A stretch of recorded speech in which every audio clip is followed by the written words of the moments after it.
Welcome to LOA Today. Walt Thiessen and Shelly Epperly here. Today is Monday, March the 4th, 2019.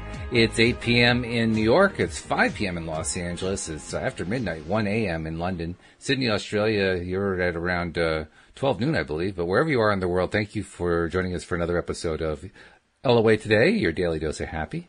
And I've been practicing today, Shelly. I've been practicing feeling good in the face of not feeling good. And it's been a reminder how when you're not at your peak and you're kind of trying to climb your way back, it can be quite a climbing your way back. And you kind of get reminded over and over again just from the way you're feeling. Oh, geez, this doesn't quite feel right. I got to find that better feeling thought. I got to find that new thing to focus on. It kind of like dangles in your face, if you know what I mean. So anyway, that's how my day's been going. How's your day been going?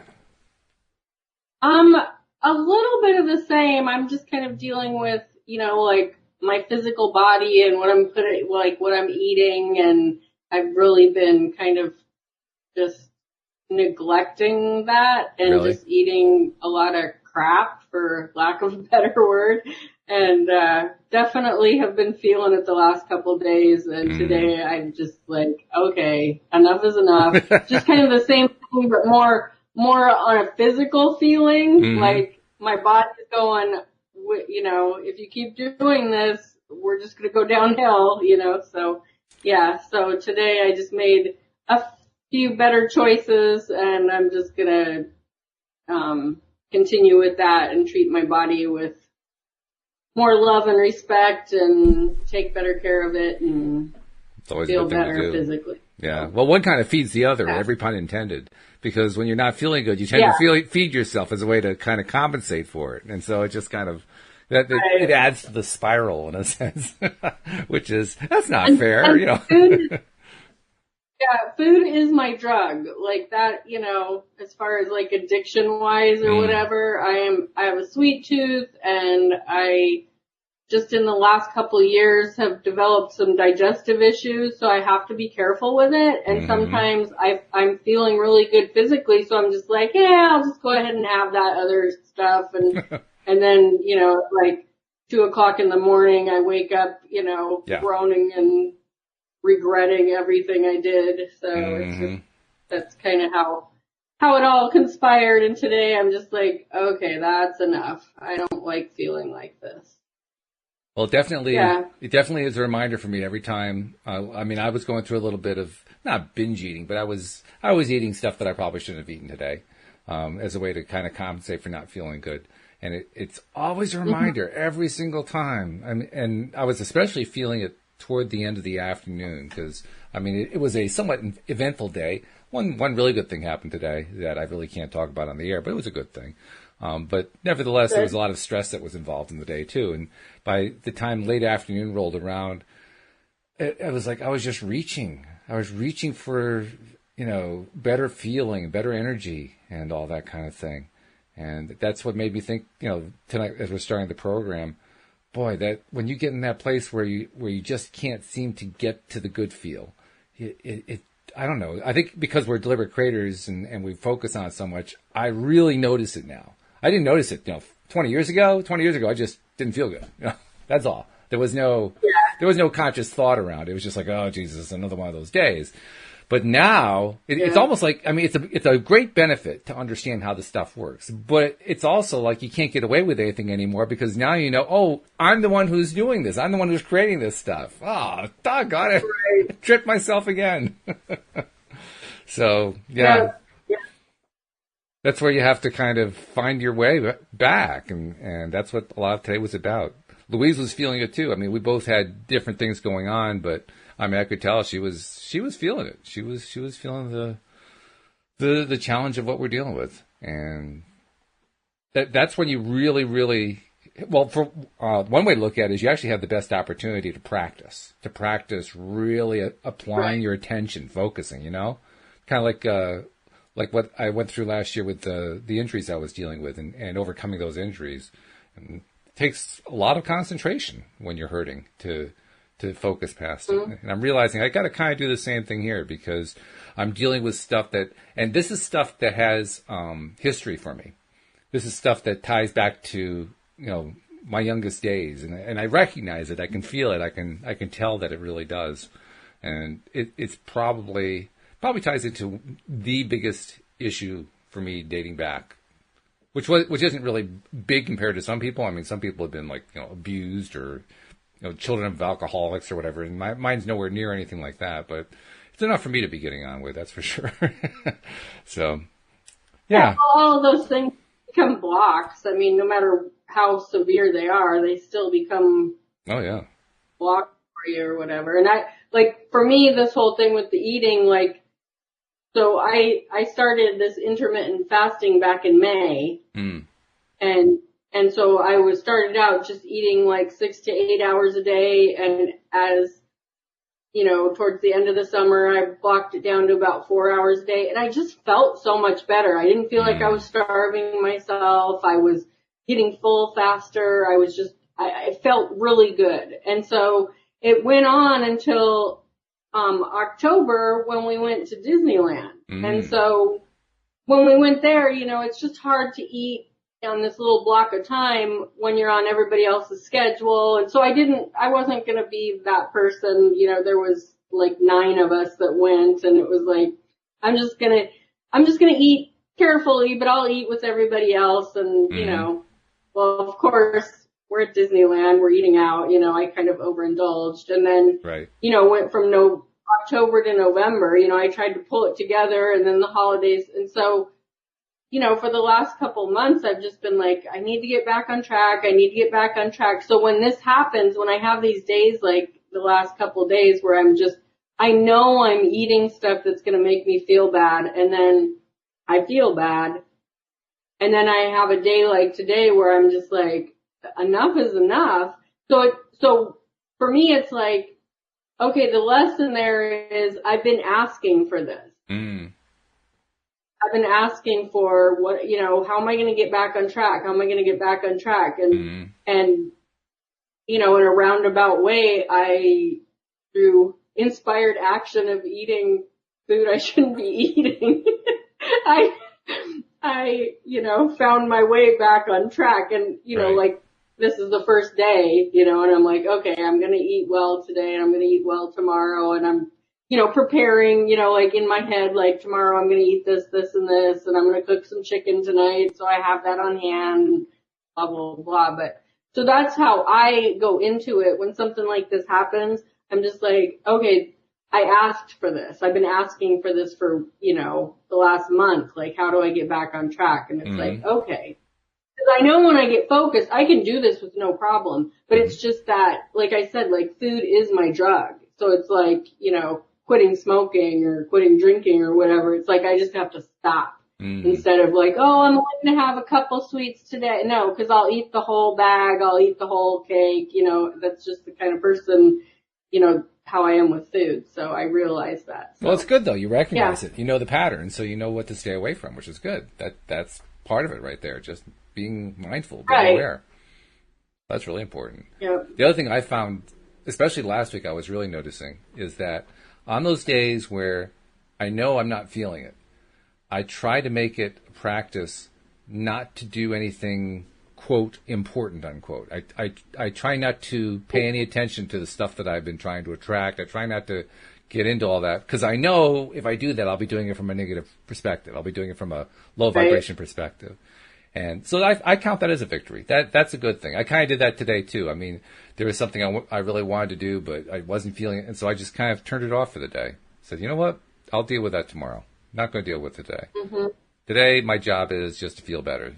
If I can feel better to the point where I get there tomorrow, then that's a good thing. I totally get that. Yeah. I totally get that. I do. I have days like that where it's if I push any farther into what I'm trying to accomplish today, it's just going to be a wreck. So I'm just going to stop. Yep. And, I'm in a position in my life where I can do that. I can just stop and go watch some TV or go, do, on Facebook. I don't have to be listing or, whatever.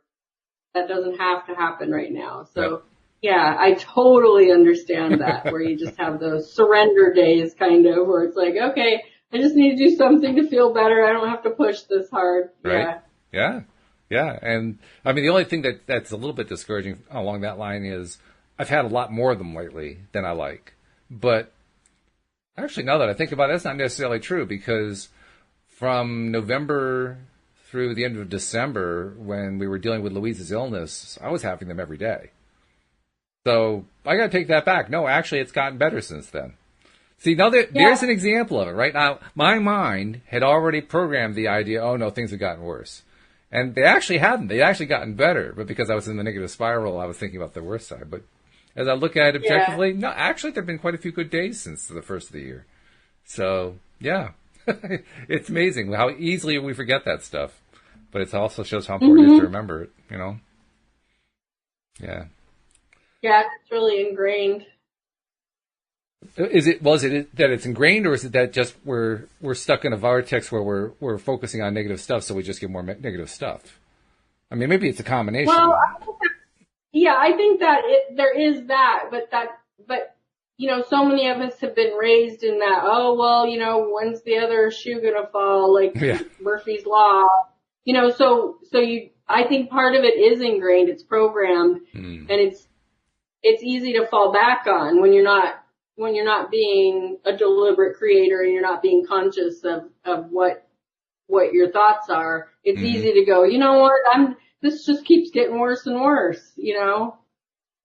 But that's that's the exact thing we have to reverse, though. That's it right there. Keep thinking it's getting worse and worse.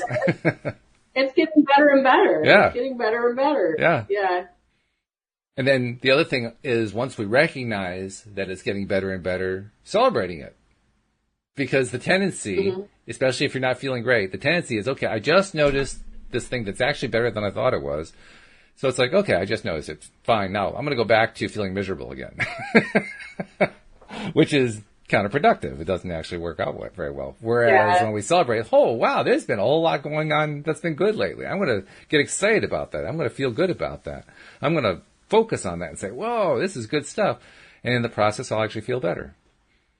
That's the thing to remember. That's what I keep trying to remember. So this is helpful. Thank you for talking about this with me. This is good. this is how we turn it around, right? Oh, yeah, it's a mental game. It's all a mental game. Awesome. So we don't really have anybody asking questions, but what was that? Did you get to that email? Oh, that's right. We had an email. Yeah, let's see what the email is. It was coming in literally. It arrived just as we were getting ready to go on the air. Now let's see what it's all about. It's somebody who's reaching out to me about they want to do some sort of a collaboration. I'm not sure it really has anything to do with the podcast at all. Hard to tell. I'll have to look into that a little bit further. But it's not what I thought it was. It's not somebody saying, hey, you know, I got a problem going on. Maybe you can help me with it. So unfortunately, we won't get that out of it. But what we can do is we can kind of bring up some of the kinds of stuff that we deal with, and let's see if we can attack some of them. You know, just hypothetical questions that have real world implications, that kind of thing. So let's see. Yeah. So, all right. Well, I don't think it's going to be really hard to come up with them. The tricky part is just turning them into hypotheticals rather than talking about the real thing. But other than that, I don't think it's going to be hard to come up with the questions. So, okay, first one. Yeah. How do you, when you are in a place like you're in right now, or like I'm in right now, I'm not going to put it on you. I'm going to put it on me because I'm the one who put myself there. What's your favorite way to climb out of it? I mean, you were talking about, for instance, how you've been dealing with food issues in the last couple of days or so, and you kind of have been changing your mindset, saying, no, I'm not going to go anywhere near them. I'm not even going to give myself a little bit of doses. But how do you start turning that mindset around so you can start doing that? I make what I need more available to me. So, like, yesterday we went to Costco and I bought some chocolate-covered dried mangoes, which are just delicious, and I love them so much. Uh-huh. And so, like, tomorrow morning, when I take my son to school, I'm going to give them to him and say, put these in your backpack and share them with your friends all day because I don't want them in the house anymore. Mm-hmm. So it's stuff like that. And then like cooking chicken, you know, so I know that like tomorrow I can have a chicken salad or, you know, a chicken stir fry or whatever. I bought some broccoli slaw. Do you know what broccoli slaw is? No, I don't know that. Like, it's like they take the, you can get it like in the produce, like by the salads and stuff, and it's just like this, like julienne, it's like the broccoli stalks and carrots and mixed together, and you can like use it like in a stir fry or just like you can just eat it raw like a salad. No. Okay. So I got that because I really, really like that with like chicken and stuff. So I just know that I just set myself up, like, you know, actually set myself up, you know, not just mentally. Mentally, I just, give myself a few minutes. Like if I'm like, ooh, I really want one of those pieces of, you know, chocolate covered mango. I give myself a few minutes and go, is that really worth it? Or can I go have like a piece of cheese instead? Cause for me, it's low carb, like getting off of all the sweets and stuff is healthy for me and it feels good for me. Cause I still eat a lot of veggies and stuff. So I balance it out. I'm not just eating, you know, meat and cheese all the time, but so it's like, okay, what's the healthier thing? And then, like I said, like just getting it out of the house. And I know there's certain things that I can bring into the house that, I won't eat even though it's sweets because I just don't like it. And so that's kind of how I set myself up. But when I'm having a day like you where you're basically just kind of climbing out of the hole and you just, I always think of like a 2-year-old just down on the ground just having a fit, you know? Not a bad analogy, actually. Because that's how I feel when I'm having those days. There's like actually a GIF, you know, the little things that you can put on Facebook or whatever, the little like short movies or whatever that keep going over and over. And it's a little kid and she's just on the ground. She's just kicking and screaming and I just love that one because that's exactly how I feel. Like I'm just having a little tizzy fit. But, I like to watch TV. Like that's my like out, you know, some people like to go for a walk. Some people like to play with their pets. Some people, you know, it's like whatever makes you feel better. You know, when my kids were little, I'd want to play with them, but now that they're 16 and 21, they don't really want to play with me anymore. Funny how that works. But, yeah, it's just weird. I'm like, come on, let's play a game. Leave me alone, Mom. But yeah, so like I love reality TV. We've talked about that before. And so I'll just sit and watch, you know, there's been days where I know, like, I don't even want to go anywhere. Like, I don't want to get in the car because I feel like I'm in such a messed up place emotionally that I don't even, like, I'm worried I'm going to attract some, you know, a car wreck or something, you know? And so I'm just like, I'm not even going anywhere today. I'm just going to do the bare minimum. And, you know, I don't have those days very often, but, you know, and there's those days where like I get on eBay to list stuff and my internet's not working or eBay's got a bunch of glitches and, you know, it just happens and I've gotten to the point where I'm just like, okay, I'm just going to move on to the next thing. What, you know, I need to do the dishes or I need to, you know, I need to photograph a bunch of stuff. So it's just gotten to the point where instead of getting super frustrated and just focusing on that and letting that be my day, I just try to move on from that. So.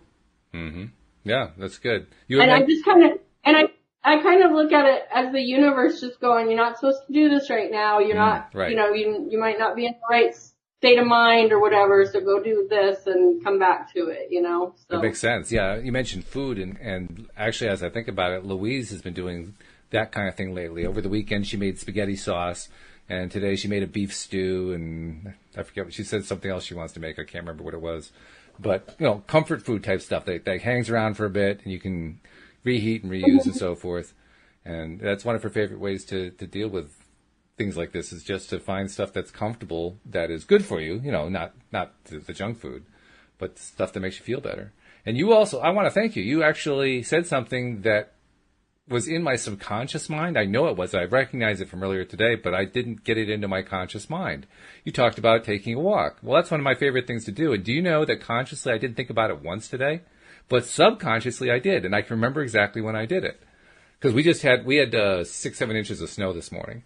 So we had to clear all that out. And it was one of those weird days where we get the snow, and then by mid-afternoon, half of it's melted. You know, so it started cold, snowed, and then warmed up and all that kind of thing. A lot of sun. Yeah. But because it had melted all the way down, my usual way to go walking is to go out on the local Rails to Trails path, which is not clear. It's covered with snow right now. You know, so my subconscious mind was saying, I really want to go walking, but my mind was saying, yeah, but it's all covered with snow. Completely forgetting the fact that I have a gym membership. I can go over to the gym. I can, get on a treadmill. I can, do other kinds of exercise there.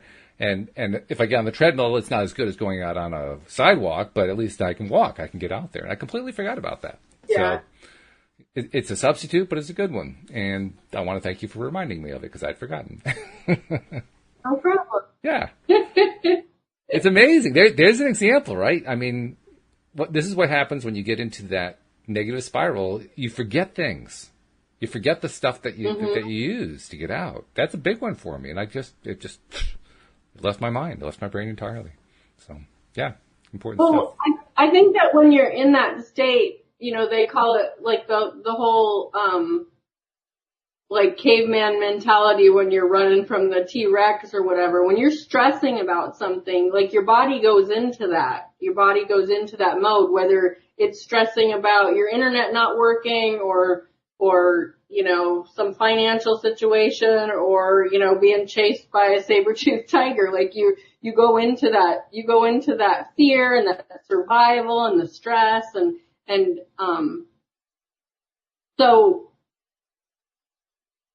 when you're in that state, you can't be creative. You can't be open to anything creative because you're just like shut down and tense. Do you ever listen to Joe Dispenza? I know I've mentioned him before. I've never listened to them. I've never heard him on a podcast or radio or whatever, but I've read some of his stuff. I've read his books. Okay. Yeah. Yeah. So I'm more of a like watcher and listener on YouTube, and that's where I've heard him and stuff. And I just love what he says because he talks about, like a deer gets chased by, a mountain lion and she gets away from him. And then 15 minutes later, she's eating the grass. Right, and she's like, she's forgotten about it. She's back. And so we don't have that luxury of forgetting about that stress. We, get PTSD and oh my God, we're going to talk about the mountain lion. We're going to tell our friends about it. The mountain lion, right. Yeah. And so he talks about that and he's like, so it starts out like, well, why are you in a bad, why are you having a hard day? Oh, well, I'm just going to be ridiculous and use the mountain lion, but like, oh, I got chased by a mountain lion today, and oh my God, that's horrible. And then, a week goes by and it's like, why are you in a bad mood still? And, well, I got chased by a mountain lion a week ago. Right. And I'm still, in that state of freaking out about it. And then, months go by and years go by and pretty soon it just becomes like that's your programming. Right. Like I'm just scared all the time. I can't walk on that path. I can't go outside, however ridiculous it gets or whatever. But he says eventually it just becomes your personality. Oh, like sure. Like if it's just like, oh, well, yeah, she's scared of everything because that mountain lion chased her 10 years ago, and it's like, we bring all that stuff with us. And I just love the way he says that because it's like, wouldn't it be great if we could have a stressful situation and then 15 minutes later be back to creating or whatever, but it just doesn't work that way. But that's like that's the goal, is to have those situations, those stressful situations that feel like contrast and negativity and then go, oh, well, that happened because of blah, blah, blah. And now I'm going to go back over here and have a good day and keep doing what I'm doing to make my life happy and enjoy things. And then, so that's like the goal, is to get to that place where you can have that stressed out situation. You can have your car break down, or you can, get a diagnosis or whatever, and then, an hour later be like, oh, well, there's so many other things that are so great, and that's going to turn out great too. Yes. Well, that is the goal for sure. And what you're really describing there is how default behavior works, default feeling, default experience, as Abraham describes it. Right. That's where we're not being deliberate creators. We're just going with whatever comes our way and reacting to it. And especially if it's got a negative component, then we're not only going to react to it, but we're going to continue to react to it because, like you said, it just became part of the mental process. And so a week later, we still got chased by the mountain lion. That was a week ago, but hey, I'm still playing it in my head. Why not? Because I haven't taken control and said, you know what, I'm going to decide what I'm going to focus on instead. And it's not always easy to change the focus, but it's always worthwhile. And the good news is when we are practicing on a regular basis, these kinds of days don't happen so often. I mean, this is not, late. Well, I shouldn't say that. There's been quite a bit lately because of what happened with Louise's illness, but we're past that. That part is gone. She's pretty much back to where she was. She's maybe a little bit of improvement left to go, but for the most part, I mean, she's able to do stuff that she was able to do before. So the progress has been made. And yet there's that little piece of the mind that keeps wanting to go back to, yeah, but she was sick. Yeah, but we had to deal with a whole lot of stuff. Like, no. She's doing better. That's the thing to focus on. That's the thing to keep reminding myself. No, there's a lot of good that's been going on here. I mean, Christmas Eve, she was in the hospital and we weren't sure what was going on. And, was she going to be on drugs for the rest of her life and trapped in a bed and so forth? Now she's back to living again. This is great. This is great news. Yeah. Just got to remember it. Yeah. This is really great news. So, by the way, I want to mention too. I want to mention to people who are listening on the live stream. We're doing a sort of a free-form conversation about what goes on with law of attraction and being deliberate creators. But if you have a particular question or a topic you want us to address, just type it into the comment section. We'll be glad to bring it up. But until you do that, we'll just keep going with what we're talking about here. But feel free if there's something maybe there's something that is haunting you. Maybe there's some challenge you're dealing with. Tell us about it. We'll be glad. It's easy. We love giving advice. That part's fun. That's how I climb back out of my hole. Yeah. Right? Yeah.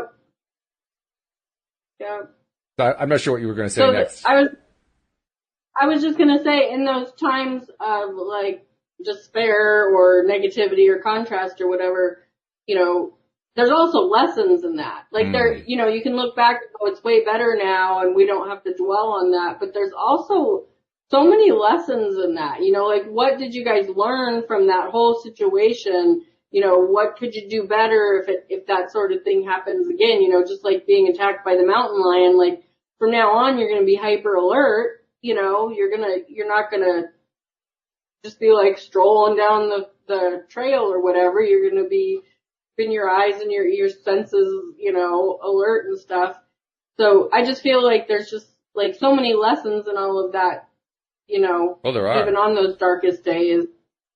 When we were going through it, leading up until November, especially late October into November, we were in default mode that entire time. Just kind of waiting for Louise to feel better. And she didn't. She kept getting worse and worse. And as she got worse and worse, we just kept waiting for her to get better, but we kept watching her get worse and worse. I was watching her, she was experiencing it. So we were both in that default sliding mode. And then we ended up going to a local clinic, a walk-in type clinic, and they suggested, they took some quick tests, saw some stuff going on, and they suggested getting advanced help and so forth. And that set us on a path that basically put us through a bit of a roller coaster. But, and this is the good part, despite or perhaps because of the fact that some of the things we were being told about at that point were pretty darn scary. I mean, on the same order of being chased by the mountain lion, only in this case it was health chasing her down and possibly with really dire consequences. Well, when we were faced with that, we rebounded beautifully. I mean, talk about rockets of desire. We were both on the same track. We didn't even have to communicate to each other, although we did. But we were both on the same track, like, no way we're going to let this defeat us. No way this is going to drag her down. No way. I mean, it was just this bounce. It's just, And we had no idea how it was going to work. We had no clue how it was going to work out at all. But we were just determined that it was going to. And we rode that, and we milked it, and we just kept going with it and going with it. Like, I don't care what the doctors are telling us. I don't care what the misdiagnoses are, and we were getting plenty of misdiagnoses. I don't care what any of that is. We were both saying basically the same thing. This is not going to be our life from now on. Our life is going to be a really good one. It's going to be healthy. And by God, it was, and which is pretty cool. So there was actually, you're right. That contrast that we were in was pretty deep contrast. It was pretty severe. Mm-hmm. But the lesson that we got out of it was all we need is to go in a little bit too deep, and boy, do we want to bounce out real fast. It's kind of like the guy who got thrown into the fire pit. He wanted to get out as fast as humanly possible. You didn't have to think twice about it, right? Yeah. So let's see. No real questions coming through. So I'm going to throw another question at you. And I don't know if I've told you, I have a technique that I've been using lately, and sometimes with good effect. I don't necessarily have a question in mind. I just open my mouth and see what the question is that comes out. And so I'm going to see if I can do it again tonight. Okay.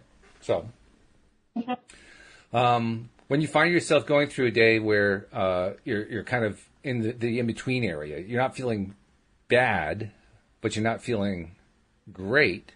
Do you find that that's a time where you start to do that slide? And if so, what's your way of reversing it? Are you able to be mindful and find a way to turn it around, or do you have to slide for a bit before you make the change?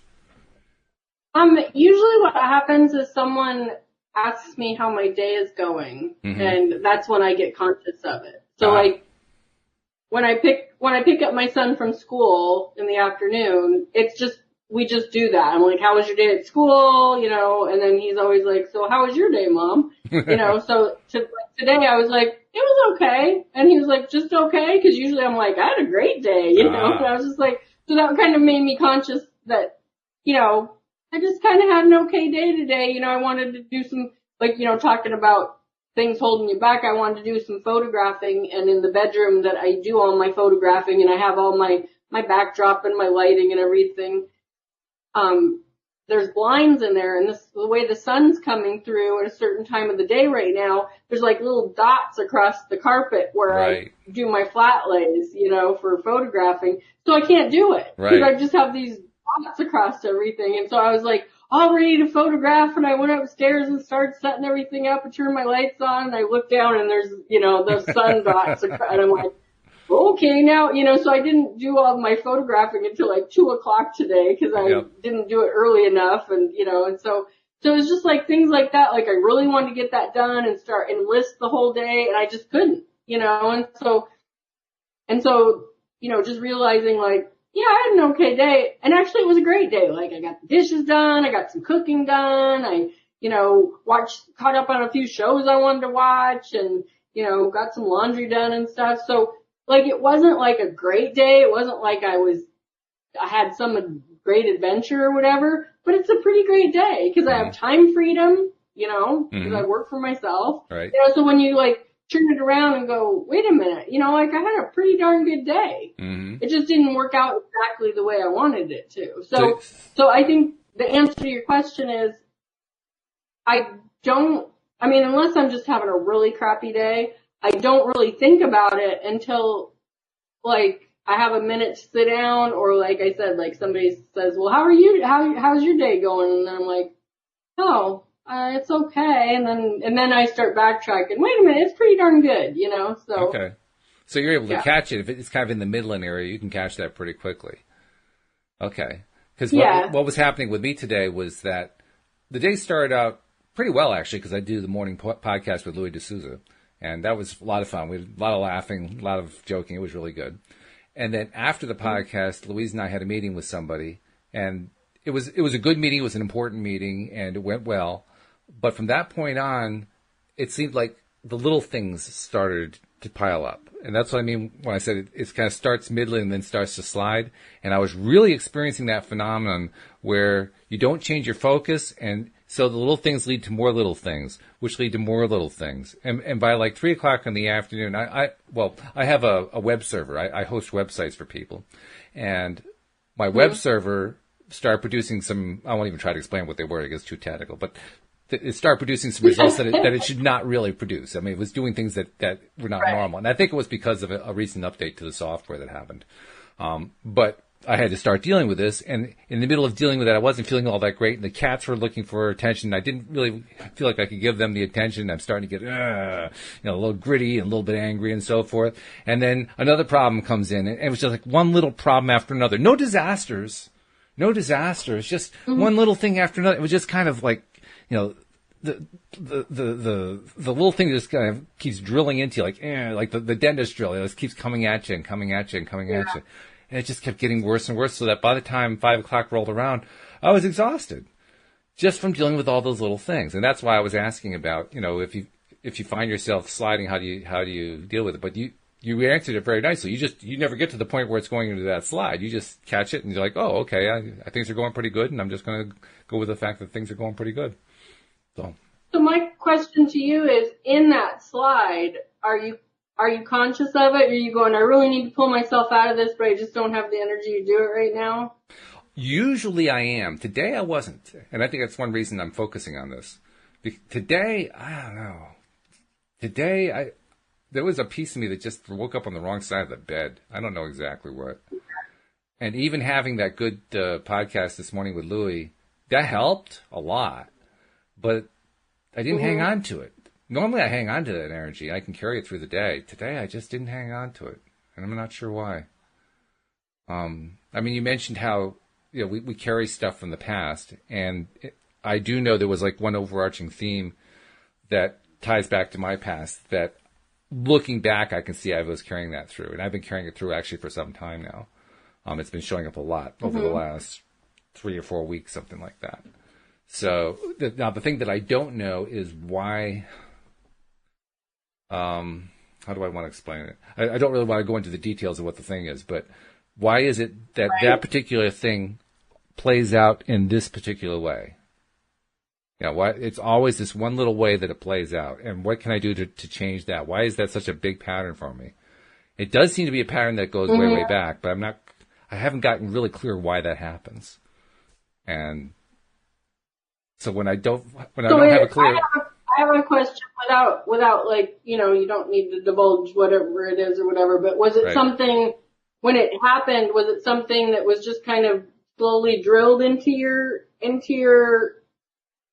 Well, that's part of the question. Or was it like a catastrophic, like an earthquake, or was it like something that you heard throughout the year? No, it was dribbled in over time. The question is, was it drilled into me by somebody else, or was it drilled into me by me? And that's the part I can't quite iron out. It was not a catastrophic event. It was a little annoyance thing. It was basically a confidence destroying thing. And as I noticed today especially, and I've seen this before as I've looked back, how I played out this one lack of confidence thing over and over and over in my life. And it set me back in a lot of different ways, in terms of, reaching my goals and achieving my dreams and all that kind of thing. And I got to meditate on it. I got to get into it a little bit more and say, why is this pattern repeating? There's something going on there. So that whole thing with, and I've mentioned her before, Christine Marie Sheldon. She does the abundance blocks and the clearings and stuff. Yeah. And so I was just going to tell you a little bit about her meditation, which Sure. I just absolutely love. So you just get into a meditative state, and she brings you, she talks you through it, but whatever your method is to just get in that state. And then when you're in that state pretty fully, just ask yourself, how old was I when that happened, and where did it come from? And whatever the answer is that comes into your head, your subconscious is answering that question for you, because it knows. Okay. It knows where that came from. It knows if it came from your mom saying it and you adopting it, or if something happened in your life that you adopted it, that you weren't good enough, or, whatever it was.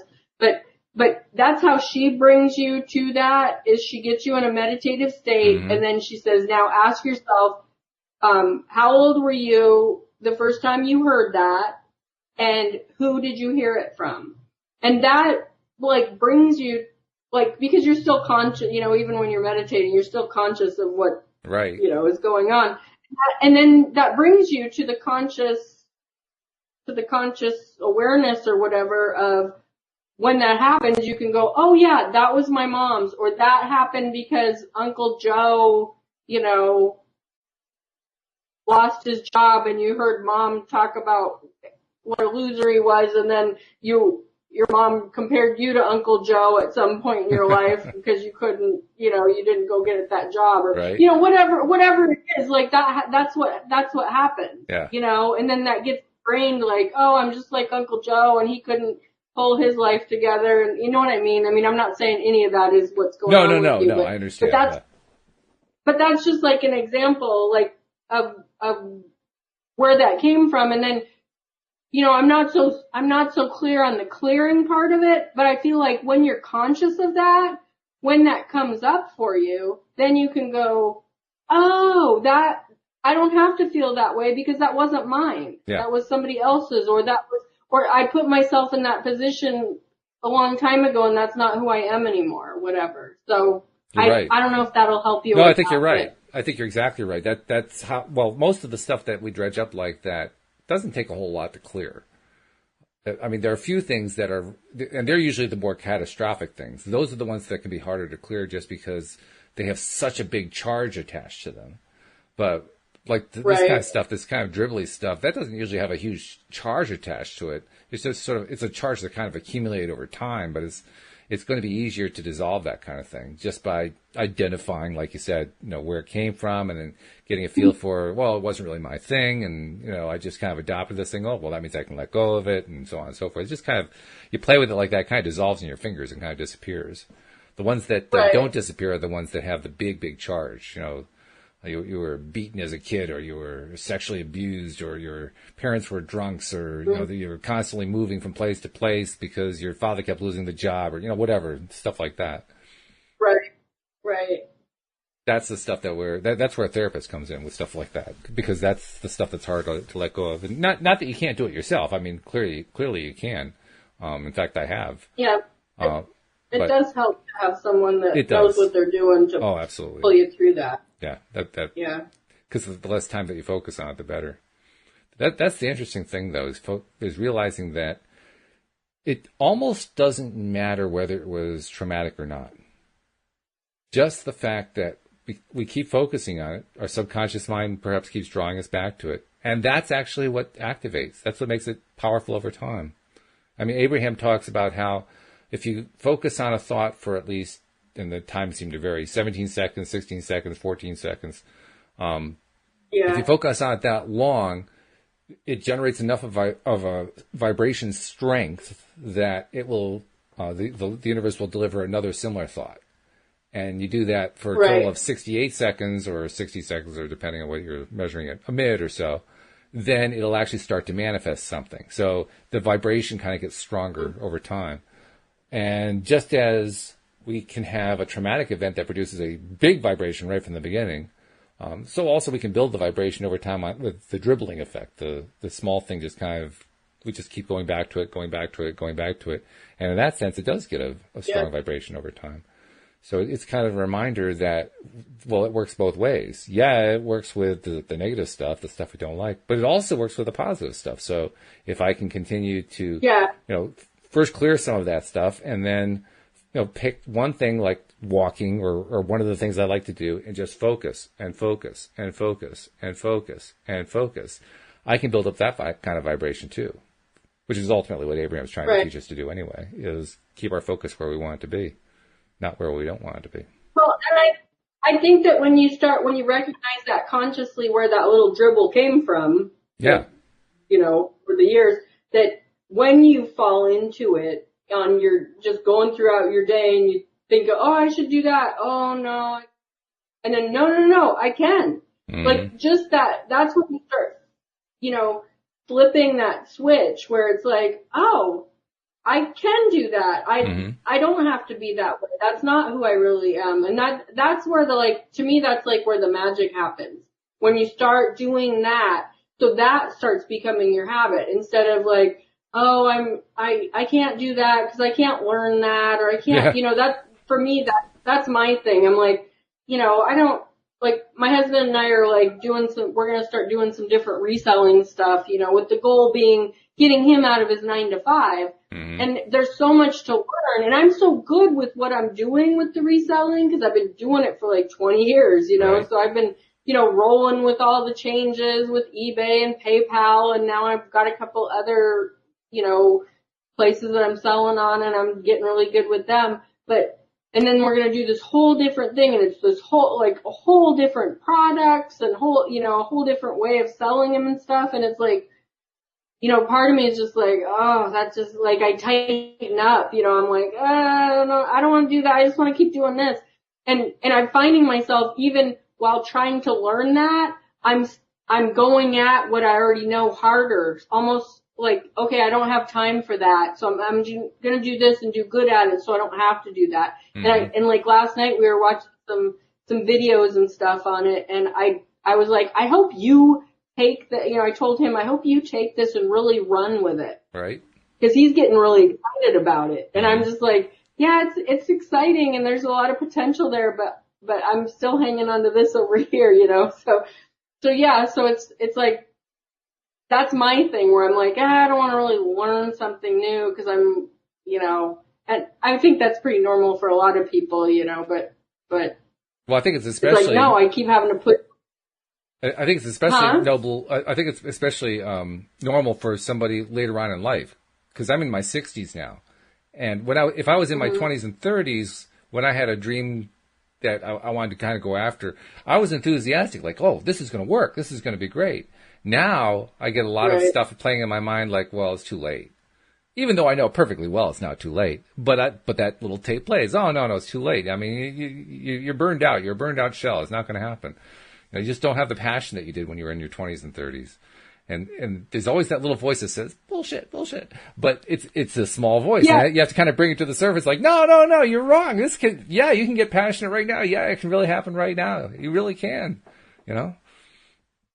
Yeah, well, the truth is, like, what you know now about the law of attraction and using it correctly, you have a million times more potential to do something like that than you did in your 20s or 30s. You know what I mean? Like, there's another phenomenon that goes on with it too. So much better. When we start a project, especially if it's something new, something like you were describing how, oh no, I've got my comfort thing over here. I do this well. I don't really want to try to do this new thing. Anytime that we're doing something new, it's kind of like somebody who's taking up painting for the first time. And I think of painting because David McCullough, the biographer, was talking on a recent biography about him on TV about how if you want to be a painter, you have to paint. So that means the first time you get a canvas or you get a piece of paper and you get your paints and you start painting and it looks like crap. And so you do the next painting, it looks like crap. But over time, as you do more and more of them, you get better and better and better until finally it starts to look like a painting. You have to go through the crap in order to get to the painting. And you can never get to the painting until you go through the crap. You have to. That's the only way to really learn it. You can't learn it from a book. You can't learn it from being taught. Right. You have to actually put the paint onto the paper or onto the canvas. And I think the same thing is true for whenever we are trying something that's really new, where I've got this new project, okay, never done this before. And the first few trials come out terrible, and you feel like just giving up because they came out terrible. Because we forget you have to just go through all those trials over and over again, screwing up until you finally get one that looks better. Until you finally get one that gets a better result. And that's actually part of what I'm dealing with now that I think about it. This long-term issue I've been talking about does have a component where I have a tendency to give up early. I didn't get the result that I wanted in the first few tries, so screw it. I mean, this isn't going to work. I'm defeated already. Yeah. And that's where it's important to remember. No, that's not when you're learning stuff. When you're learning stuff, the first few times just doesn't work. I mean, I remember when I first took piano lessons. My first year of piano lessons were horrible. I mean, it sounded terrible. It just really sounded bad. But by year 6, I sounded pretty good. Yeah.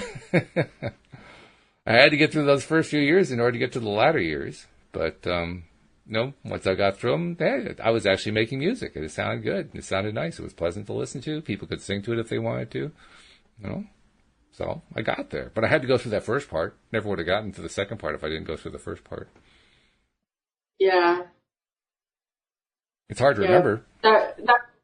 that reminds me of my oldest daughter. We swore that we're going to teach our kids how to drive a stick, and our little HHR is a stick shift. And so my husband took her, out to the parking lot at the high school or whatever a couple years ago. And, when you first start driving a stick, it's just, it's not good. and she gave up after 10 minutes. I can't do it. And then there's been a couple of times when, her dad and I, have been like, oh, we're going to go to this party or whatever, a Christmas party or a New Year's party. You think you could pick us up or whatever? And there's been times where it's like, oh, well, we have the blue car or whatever. Could you drive, and she's like, oh, I know I could drive it if I had to. And I'm like, no, you can't. You don't. But she's a perfectionist, so she got frustrated right away instead of, so I'm just like, I keep telling her, we still need to take you out in the blue car and teach you how to drive a stick, cause my first car was a stick. So when there's that motivation, when you're 18, you're like, I'm going to learn to drive a stick cause I want to go places. Right. And this is all I got to do it in, Right, so, right. So I learned really quick, and I could eat a sandwich and smoke a cigarette and shift gears, 6 months later. Probably not the safest thing, but probably not. No, not exactly the recommended way to learn. But but no, go ahead. Yeah, well, just like you said, practice makes perfect. When you first try to drive a stick, you're gonna kill it, 50 times. Well, not that many times, but in every car that you get into that is a stick shift, there's a different ratio that you have to find for the clutch and the gas, and this is true. Even we've had this car for 4 or 5 years, and there's still times when both of us, will be at a stop sign and we try to go and we just kill it, it's like, oh my God. It doesn't happen very often, but it happens. I haven't had a stick since before I met Louise, but I did have one back then and drove that car into the ground. It was a Nissan, but I had it almost brand new and got a lot of miles out of it. And I remember one particular trip, I drove that one a lot from Connecticut to Virginia because my parents had retired to a lake in Virginia, and it was a beautiful lake, a great place to go for a vacation. So summer vacation, guess where I was going? I was going to go visit the folks and spend time on the lake. Well, I'm driving the stick shift down, and it was a stick shift with because it was, well, actually there are sticks that have, cruise control. But this one did not have cruise control. So I was doing a 12-hour trip by myself, driving a stick with no cruise control. And that gets, what that's like on the leg. That gets really, really tiring, right? So, but it showed how determined I was to get there and how determined I was to learn how to drive the stick so I could do that. Well, fast forward a few years, and now I've got myself a nice Camry with power steering and cruise control and all the nice features and so forth. And I remember taking the first trip down, again, 12-hour trip. It's a long drive. I remember taking the first trip down, and I have it on cruise control, and we're just moving right along, and I'm realizing I don't hurt. My ankle doesn't hurt. My foot isn't exhausted because I'm not trying to hold the pedal down, all that kind of thing. I'm saying, hey, life is good. This is a great improvement right here, And all of a sudden, what used to be a long trip now seemed like a much shorter trip, all because I had gone through that. So my point is, I had to go through learning how to use the stick shift because that's all I could afford at that time. And then as time went on, I got to the point where I could afford the automatic stuff. And that actually got me to the point where I could appreciate the easier thing. The harder thing made me appreciate the easier thing. And I think that's what happens when we're learning a skill. That contrast makes you appreciate the good days. So you had a not so great day today, and tomorrow might be amazing, and because you'll have that contrast, tomorrow will even be better. Yes. Because you have that, so that's where the contrast comes in. To me, contrast is that. It's also the lessons. It's also, I just feel, I always think about the story about the dog on the porch, and, a guy goes by and he's like, why is your dog, howling and carrying on? oh, there's a nail sticking up out of the porch and he's laying on it, Sure. The next day, Ouch. why is your dog still howling? Oh, he's still laying on that nail. And eventually he gets up because the nail gets sharp enough and annoying enough that he gets up. And so to me, that's kind of it too. Like, if you hit bottom, there's nowhere to go but up, This is true. and for some people, that's what it takes. If they're just having a really bad time and they can't dig out of that hole, eventually they're going to hit bottom. And two things happen when you hit bottom: either you're done here, or you start digging out of that hole and getting back. And there's so many people, like we've talked about it, like in The Secret and stuff, that have been homeless and been in that bottom of the barrel, bottom of the hole situation. And they dug themselves up, and in that they realized, wow, like there is so much opportunity here that I can take advantage of, instead of the opposite, like, oh, none of this matters, it just gets worse, nobody will help me, so I just think that there's so much in that contrast that we a lot of times try to just get away from, because we're trying to be positive all the time.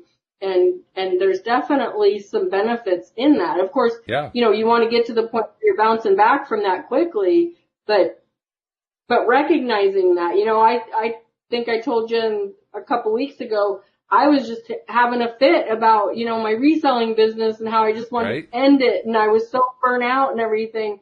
And, I'm literally, that little kid, having the throwing fit, the tantrum, right. Talking to my husband, not blaming him, but just like venting and getting it all out. And the whole time in the back of my mind, I'm going, I'm so glad this is happening, because I know that there's better stuff on the other side of this. Like, I just need to release all this crap and get to that spot. And even in that, craziness or whatever, I still recognize that.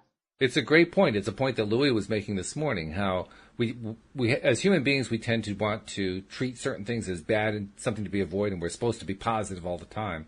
When in fact, first of all, it's not real. Second of all, it's not even good for us. And the orientation that says that we should be positive all the time kind of misses the boat, because like you said, if you're positive, if you really could be positive all the time, you wouldn't be in any contrast, and without the contrast, you wouldn't have those big rockets. So you'd be kind of missing out on something. And the point I made to him, I wanted to run it by you to see what you think. Cindy Chavez taught me this. She said that she doesn't like to think about things in terms of positive or negative, in terms of good or bad. She likes to think about things in terms of preferred or not preferred. And she's kind of won me over to that one, because if you think about things that way, now it's not, okay, I ran into something that I didn't prefer, but it's not like I committed a mortal sin. It's not like, I did some horrible thing. It's not like some horrible thing happened to me. I just ran into something I didn't prefer, that's all. And with that perspective, first of all, that negative charge is gone, because I just don't prefer that. No, thank you. It's not like, oh God, this terrible mountain lion was chasing me. It's like, no, I just don't prefer mountain lions, that's all. Whereas when we're focusing on the preferred part, again, it's not like there's this huge powerful, positive surge of, oh, yes, I so much prefer this, although that can happen. It's more like I'm going with the flow no matter what's happening. Either way, what I prefer it, I don't prefer it, but either way, I'm just kind of going with the flow, and I am learning from it, and I am experiencing it, and I'm living it, and everything's good. Everything's good. It's all working out well. I think that takes the drama out of it, too. Yeah.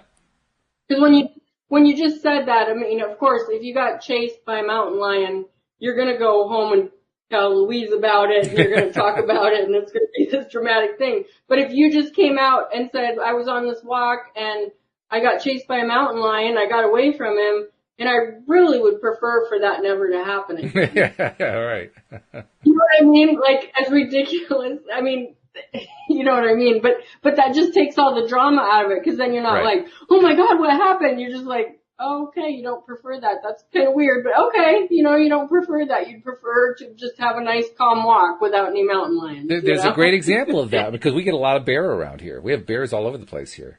And, that's something where if you tell this story about how, I was out on the walking path and I saw a bear crossing the path about 100 yards down, that sounds like a terrifying story. In actual fact, there's nothing terrifying about what happens because the bear's 100 yards away and he doesn't care about you. He's just trying to, get to where he's getting to. And you're just watching him across the path. There was nothing traumatic about it at all.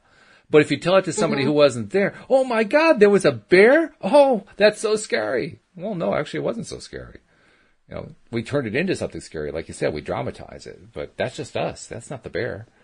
So my question to you, did you then turn around and go the other way or did you keep going? I've done both.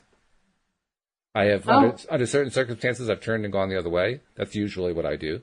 I can think of one case where the walking path goes by a wetlands, and I saw the bear, and the bear was heading over toward the wetlands. I knew where he was going. He wasn't going to hang out on the path. He was going over to the water.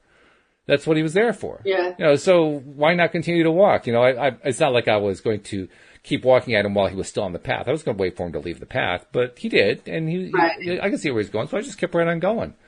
There was nothing to worry about there, Now, if it was a different situation, different scenario, different place or whatever, very often I'll turn around and just go the other way. But, you kind of gauge it based on what you're seeing, what you're experiencing, right? Yeah. And the main thing is you don't turn it into this big thing. Oh my God, there was a bear on the path. Right. I was just curious. Yeah. Because like I don't like camping and stuff because of bears and stuff. I'm like and that's something I don't prefer. Like my husband, he would love if we were like out tent camping and hiking all the time. And I'm like, Madison will go do that with you, which is our daughter, go, like they're going to Costa Rica next spring together and they're going to go zip lining and all this cool stuff and go see the ruins. I have no desire. I don't prefer that at all. And he tends to get like, well, we should really do more stuff together. And I'm like, there's stuff that we really enjoy doing together, but I'm not going zip lining. Like that's not on my preference sheet at all. Right. I'm scared of heights. I'm okay with that. There's nothing I need to do. I can get in an airplane and fly, so I'm good with that. So it's I'll finish up because we're actually past our time, but I'll finish up with a little story from when I was in my early teens.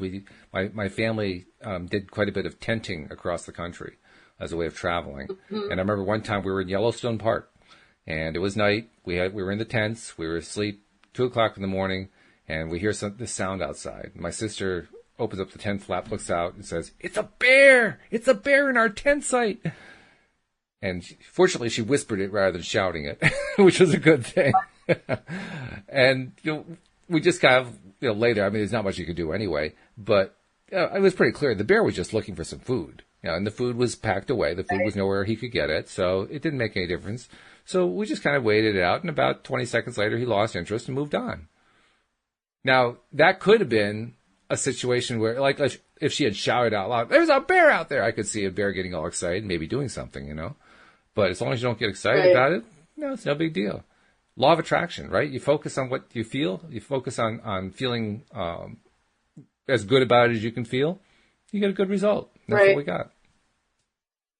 So that's the last thought for the day. That's all.